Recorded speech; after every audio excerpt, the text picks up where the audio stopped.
Good afternoon, everybody. Thank you for joining us. Sorry we had a case of the Mondays with Wirecast and tech equipment. I have no idea what I'm talking about, you just never know what you're going to get with technology. Sometimes it's great and sometimes it's not. Yeah. So we're here today. I'm Bree, and this is Fancy Nancy, as you guys remember. And Nancy here is taking the lead today on the show. Last week we talked about birth control, and it kind of leads us into what we're going to talk about today, which is your Layla story. Yeah. So, and what that means for you working here, and what you've learned, and why it matters for the world to hear it, because it definitely does. It does matter. I mean, and it's taken some time for me to realize that it matters, but I'm looking forward to sharing this because, like Bree and I always say, we are, sorry, You're super good. distracted. We're always trying to just share where we've been and what we've been through, like your emergency C-section with Bella and different situations. And so I want to share this so that people know that I've been through it, and you can call me for, as a resource or for advice. And that, there's a lot that I've learned since this situation too that is important. And once your thinking has changed, you can't really go back, Yeah. As nice as it would be to just be, I shouldn't say ignorant, but it'd kind of be nice to just think, oh, it is what it is, chalk it up to that.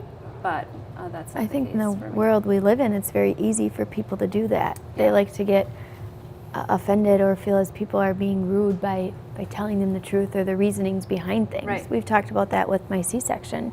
I don't feel bad that I had a C-section. It saved my daughter's life probably, but I definitely feel more empowered in what I know now, and why I was adamant I didn't want to have another one if I did not have to. Right. And now looking back. But so let's go backwards, because I just keep thinking at the end. I keep thinking about where I'm at now instead of explaining the story that's gotten me to where I'm at now. So let's start with this. I have 3 healthy kids, a 10, 5, almost 6, because she's 5, so she's planning her birthday party already, and a 2-year-old. So in between all of the kids, I've been on birth control.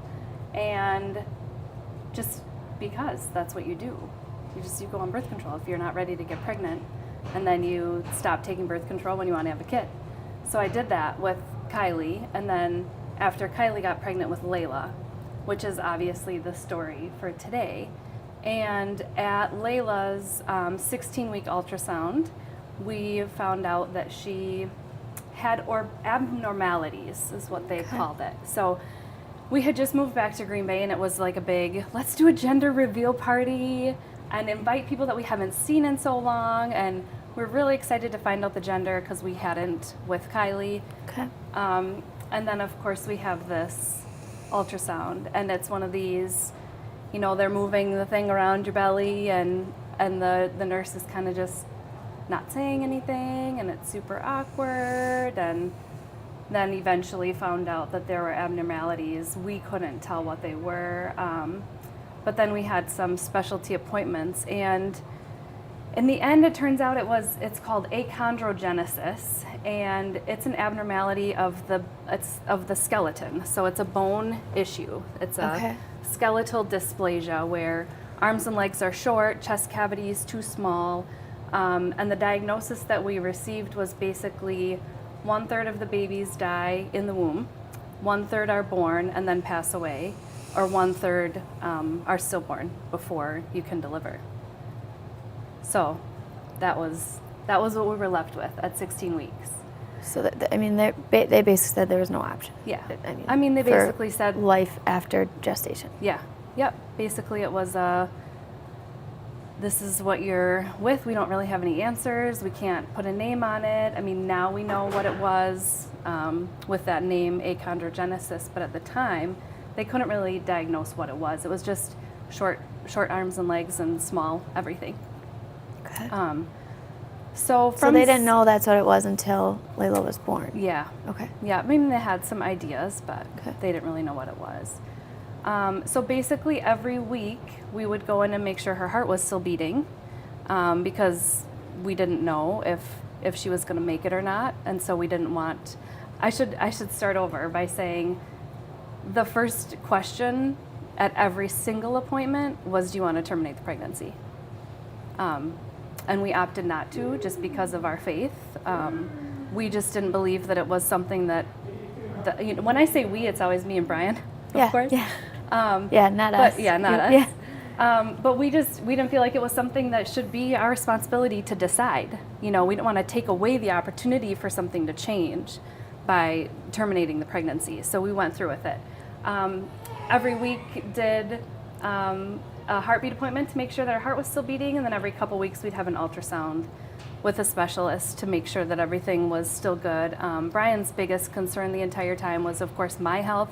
My biggest concern the entire time was, of course, for the baby. But it was good to have that balance of have Brian be like, but is she okay? But is Nancy okay? Because that was. How old was Kylie? She was 3.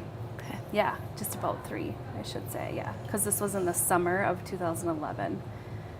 So 16 weeks, and then every appointment it was, there's more fluid building up and more, swelling and water retention and measuring big and things like that. And then it was just a matter of time. Basically, they kept monitoring to see how everything was going. Nothing changed. And then at our 34-week appointment, it's the worst phrasing, but it was her demise will come soon. And I'm like, that word, I mean, not that it would be easier to say that she would pass away, but just that word, it just stung, I think, because of the way it was said.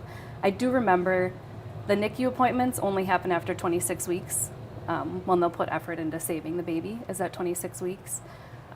So I remember that was a big milestone to get to that point, just not knowing after that. So we had some birth planning meetings and things like that at that point. But it was really a comfort measures only situation, because she actually didn't have any lung tissue, or any lungs at all. And they tell all this via ultrasound? Yeah, so we had an ultrasound like every 2 or 3 weeks. Okay. Basically to find out that information, yeah. So at 34 weeks it was, her demise will come, and it was this is a weird mom thing, I think, but all I wanted was to see Kylie. I think it was because I knew I was going in for surgery, and it was just scary, and I wanted to see Kylie, and my whole family was there. Both of my sisters were pregnant at the same time. So all 3 of you all 3 of us, have, yeah, and I've had a total of 4 kids. My other sisters had 3, and my other sisters had 4. And out of all of the kids, this is the only time that we were all pregnant at the same time, was when I had Layla. And so I'm sure that was really difficult for them, to go through. But of course, for me, it's nice to see the, reminder of like how old she would be now, because I they were didn't think about this. So, born. yeah. Yeah. So my sister Emily had hers about a week before Layla, and then my other sister had hers about a week after.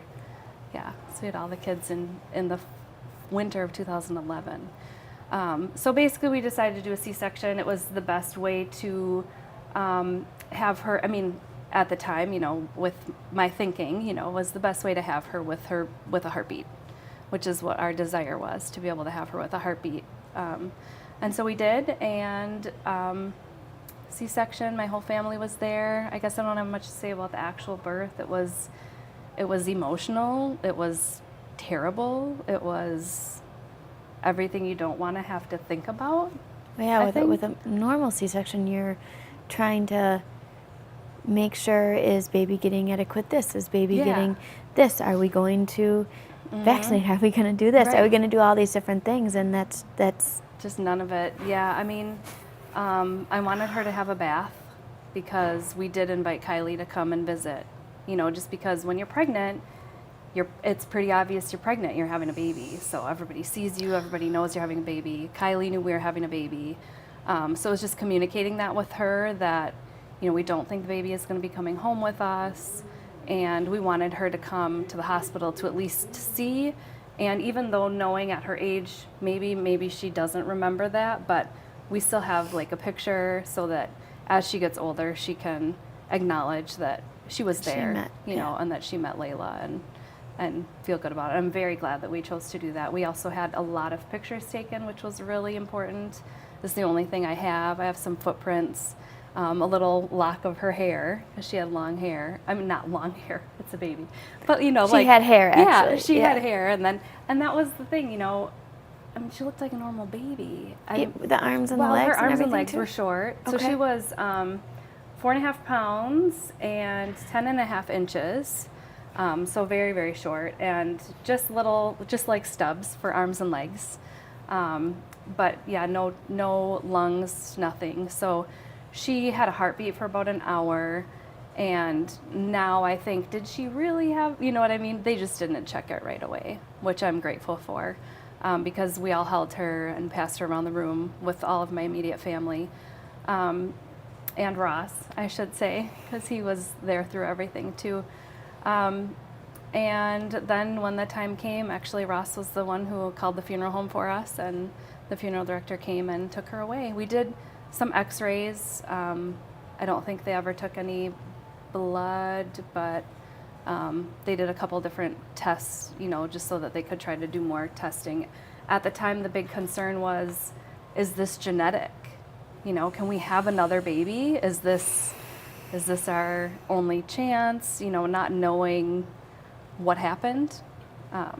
So that was how it was at the time. And then fast forward a little bit to having Zoe, and she's perfect. Having Finley, he's perfect. And then after having Finley, I started doing some work for the Wellness Way. Yeah. You guys hired me just to do some random stuff. I didn't know you. Yeah. No. I knew of you. Mm-hmm.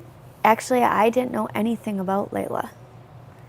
And I remember Crazy. we were at a seminar, Mm-hmm. and a pharmacist was speaking. Yeah, Dan. Dr. Dan. Mm-hmm. And he Love was... Dan. Yes. I mean, he's super helpful. Super. I mean, I'll throw questions to him all the Yeah. time. But he was speaking specifically into birth control. Yeah, and specifically into the birth control that I had been on. Yeah, and I remember so at the time, I mean, we had very little staff. That's why we had hired you on Yeah. just temporary. Yeah. Just, can you work for the weekend to run video? Mm-hmm. And then we fell in love with you, and here you are today. But I remember looking over, and here's this video person that I don't really know, and tears sobbing, streaming down your face, and I'm being pulled here, and you know, there's a couple of us running this entire seminar conference in Michigan, and I never really got to address what that was or really understand. It was the computer not working, you know what I mean? Yeah. And I'm glad I don't get that flustered about technology. no, I had no get a little idea. bit- I didn't know you at all. Yeah. And something about I just saw a glimpse of it, and then I was pulled in different directions. I just remember, it's fuzzy, but I remember it. And not really understanding what that meant for our company, or for you, or for Brian, or for Layla. Yeah, I mean, it was So it was what like was that? mind blowing. I don't know what the right word is for it, but it was one of these moments where a lot of different pieces came together, and then clearly it changed the trajectory of my life, really. I mean, if you think about it, Yeah, because look you where weren't I there am. attending. You were there Yeah. just running a No, video not for at some all. I was just hired to, group of weird people that... and I was not invested in it like I am now. I was. Yeah. I'll just go and I'll just do the video. You could do and Skittles I'll- in your bag. Oh my! Not and your even Mountain Dew in kidding. your coffee I had, cup. I had gummy bears. I had gummy bears, and I was. Yeah, you're right. And I was just there to work. I wasn't there thinking that anything was going to come of it, you know. But basically, Dan talked about the shot, the birth control shot. And now, disclaimer, I'm not saying that this causes anything, doesn't cause anything, is or isn't, whatever. So that's my disclaimer of, I don't know the science behind all of this. But what I do know is that hearing him talk about that and the side effects and the way that it works physiologically and with your hormones and bone density, you know, when he makes a comment, or, you know, I hear something like, there's bone density issues if you're on it for 5 years. I was on it for more than 5 years. All in between, right? I mean, 3 before having Kylie, 2 after having Kylie, and then got pregnant with Layla. And when you hear something like that, about bone density and remembering in 2011 an ultrasound where they can't even measure Layla's femur because it's not showing up, because there's no bone, there's no calcium, there's no calcification of the bone.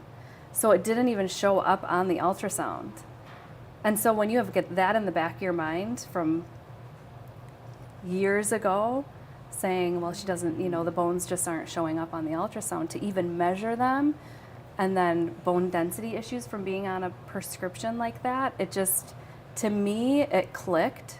And I thought, oh, wait, is that a thing? Like, is that, I feel like I say that a lot, like, oh, is that something? And I think that it is. I mean, and like I said, not to say that's the only thing that went into play, but it just changed my thought process of, oh, it's just genetics. Like, oh, it's just something that happened. Well, as I'm eating Skittles and bad food and taking birth control and doing all of these things, knowing what I know now, all of that, I mean, sick babies make, or sick babies make sick moms. Sick moms make sick babies. And so it just made me, like, not second guess, but just think differently about, oh, maybe that had something to do with it. And even more so, learning about the half-life of medications. I have no idea what that means. I mean, I've gotten a little bit of clarification now. But basically, when you're on a shot like that, and we talked about it a little bit last week, you basically get the shot every 3 months. Okay. You don't have to get the pill. You don't have to take a pill every day. You can just convenience. get it every 3 months. America, I don't have to think about convenience. it. Yeah. Super nice. Don't even get your period. It's very, very good. I mean, it's easy. But that's what we teach young girls. Yeah. It's fine if you easy. skip the period that God gave you. It's fine if you know. Which is totally not the case. And I just assumed that after the 3 months you can get pregnant. If you just That's what they tell you. you just don't get the shot again, it's out of your system, right? And you can just get pregnant as soon as your cycle starts. So after 3 months of being on the last set of, on the shot when we decided let's try to get pregnant, we just wait for my cycle to get back and then get pregnant. And we did that for all 3 kids, Layla, Zoe, and Finley, not thinking anything of it. And then after hearing Dan talk about the half-life, it's explain basically, what's the half-life. Yeah, it's I have like a cheat sheet from Dan. I'll just read it because otherwise I'll say it wrong. But basically, and he told me I could do this, so thanks, Dan. So in the world, 5.5 times, the half-life is calculated when 95% of the drug is eliminated. So basically, within 8 months of stopping the drug is typically how long this particular drug is in your body, for 8 months. So when the drug runs out, the shot runs out after 3 months, and your cycle returns in a month or 2, and you think, oh good, I'll get pregnant. Don't get pregnant. I mean, you can, and this is the part that frustrates me so much, is that the doctor doesn't tell you that. But they know that. They should. They should. He's a pharmacist. Dan, He when should Dan know spoke that. on it, Yeah. it was almost like it was second nature. They learned this stuff. Oh, and if I you're gonna- read this word for word, it's too sciencey for me. But wait at least 9 months at a minimum before planning on conceiving. It's prudent for women. So the doctors don't tell you that. And who goes in when and in this particular case, why would you go in after your shot ran out? Or if you want to stop birth control or whatever, there's no point in going to the doctor. So the birth control ran up and I thought, okay, let's get pregnant. It wasn't now we have to wait 9 more months. We would have planned totally differently if we knew we needed to wait for that to be out of the system. You may not have even done that in the first place. Yeah, right. Who knows? Oh, or you would have exactly. stopped it earlier. Exactly. Or you would. Right. No, you're exactly right. If we would have known that this was the case, maybe not have even done it in the first place. So that's really the piece that clicked for me was, how can the doctors not tell you that you shouldn't get pregnant, but it's possible? And then I haven't read the side effects. I don't need to, personally. I don't I don't need to do the research and do all of the things, because I know just from hearing my own story back and seeing the way my life has changed, it is what it is, you know? Yeah. You're not supposed to get tears out of me today, so you're not. But I mean, seeing this, I don't need it on paper, you know? You just know. Yeah. Why rehash it by looking it up? There's no reason to. I just know. Yeah. Especially where I'm at and who I'm with. Right? Well, I remember, hopefully this doesn't make you cry. The goal is to help you through Uh-oh. this. I remember you saying, I never knew, well, you had started working here and you posted on Facebook. I don't think I ever told you this. This is the first time I knew Layla's story.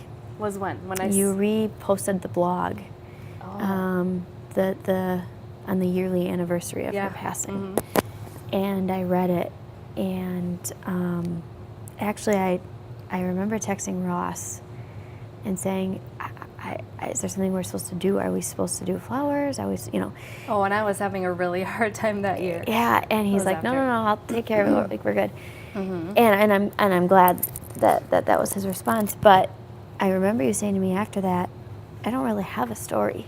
Oh my gosh. Do you remember that? Oh yeah. What- Well, I feel like I've said it even recently. Yeah, like, what does my story? What do I have to say? What do I have to say? I don't have Yeah. a wellness way story. Yeah, I've got this awesome weight loss story, and and all these different things. I don't know why you think you don't have a story, but that in of itself, if there's one thing you could tell every young girl or middle-aged or older girl today, right. it would be that.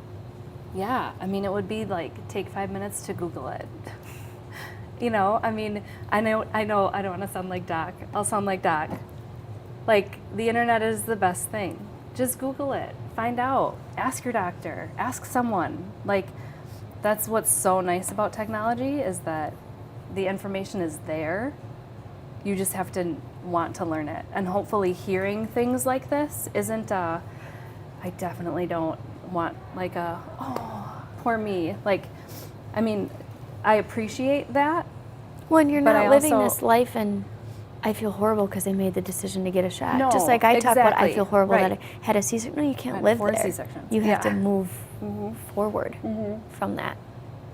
Yeah, And so now hoping use that that people knowledge see to- that and think, that they think differently, or they think about a friend, who's going through something that they can help with, or, I'm just hoping that the right people hear this and that it helps them. That's really my goal. And even in a lot of, there are just so many random things that have happened over the last couple years where it's, a person out in Denver that I met through a blog who had a daughter that had the same diagnosis, or a young lady that had a Denver when you were out there for work? 3-year-old.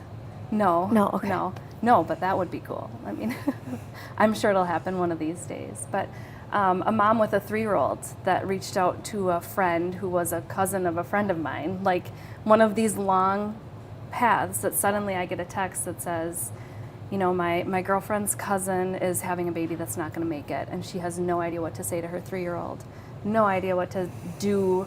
What if she has a C-section? And I built this relationship with this person through the day of. Like, no joke, I'm sitting here at work, and I just had it on my heart to shoot her a text, and I shot her a text, and she texted me back, and she goes, "This is creepy, weird, awesome.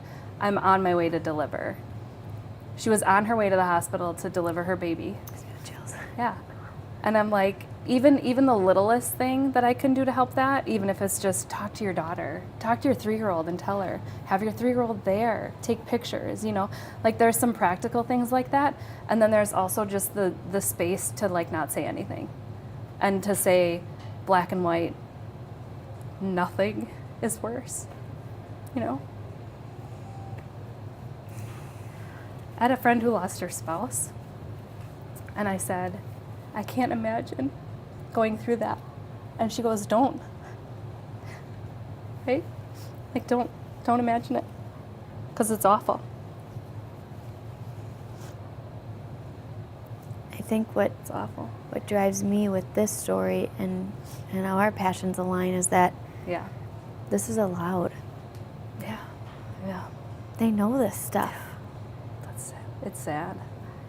I mean, would you have chosen a different route if you knew for your birth control in between your kids, if you knew that there were other options out there? I think without question. You know, we can't go back, not just like people and saying, well, what would you say? You can't go back and choose a different, you know, but. And not even having the concrete black and white. I mean, the concrete black and white is achondrogenesis type 2. It's not a recurring genetic something or other. That's the black and white. But even not having that, would I go back? Yeah, absolutely. And all I can think now, sorry, that's like super. All I can think now is, I have 3 healthy kids. Like, that's pretty good. You know? I mean, because I was on it for all of them. I didn't know this for any of them. I was pregnant with Finley. You know what I mean? Like, I didn't know any of this until after I had 4 kids and 4 this C-sections. was just I mean, this was end of 2017. Yeah, 2017. I had Finn in 2016. Yeah. And, you know, and this is why, you know, he's the first, no vaccinations, you know, different things that I've done so differently with him. And he's going to be just like your boys, where he's so much healthier than the girls because of those things, you know. So that's my story. I mean, did you want to look and see if we had any questions, comments? Are there any questions, comments? Comments, no questions? I hope I answered questions. I hope that it was helpful. It matters. To somebody. It's very helpful. It matters. It matters. Yeah. And it's just this, I mean, I feel like my mic is too far over. Yeah, I don't know. It's just, it's something that, it's again, thinking differently. And friends and family that are probably watching, they might not agree with what I'm thinking, but that's okay. Like, I don't need that hard evidence, you know? That's your hashtag I disagree. Yeah. Oh, for sure. Well, I disagree that. And that gets to be your own. It's not Brian's. Yeah. It's not, I mean, you're just together, but that's yours, like you said. That's true. Yeah. If I were you, I probably, once I knew in my heart, I wouldn't sit there researching and reading and looking back. Nah. No. Yeah. Yeah. I mean, I disagree that doctors should be able to tell their patients, disclose that information, right? I mean, it shouldn't just be like, oh, I'm going to get pregnant, you know? Yeah, I don't know. Or just avoid it altogether. Now that I know better, you know. You talked about that last week. Yeah. All the options for. Yeah, I mean, there's so many options. Because I hear that. People hear these stories and they go, and you probably just want to just slap them upside the head, and they go, yeah, I get that, but what else do I do? Yeah, right. It's like there's options. Well, then I think one of the other things that's interesting about going through something like this is that it taints everything. You know, it taints my idea of gender reveals, because I canceled mine because I found out that I wasn't having a baby anymore. Like, I'm not going to celebrate that, you know? And so when I see somebody posting, can't wait to find out in 2 days what the gender is, I just hope and pray, because my perspective is tainted, that they have a successful ultrasound, that they can have, you know what I mean? That they can go through with their I mean, party, same with, you know, just having follow-up kids. It's like, come in for an ultrasound and you're just holding your breath the whole time, hoping that it's not going to be what happened the last time, you know? Yeah. So it changes your thinking, for sure. Awesome. Yeah. Well, hopefully it helps people. Sharing. Yeah. Thanks for listening to my story and to Layla's story. This is a little ribbon. Everybody at the church was wearing these for a while I was pregnant with her, because it was 16 weeks to 34 weeks that everybody knew that I was pregnant, and we didn't know what was going to happen. So half the time, more than half the time pregnant, you knew that she wasn't going to make it. And it wasn't until about 30 weeks that our doctor referred to her as a baby.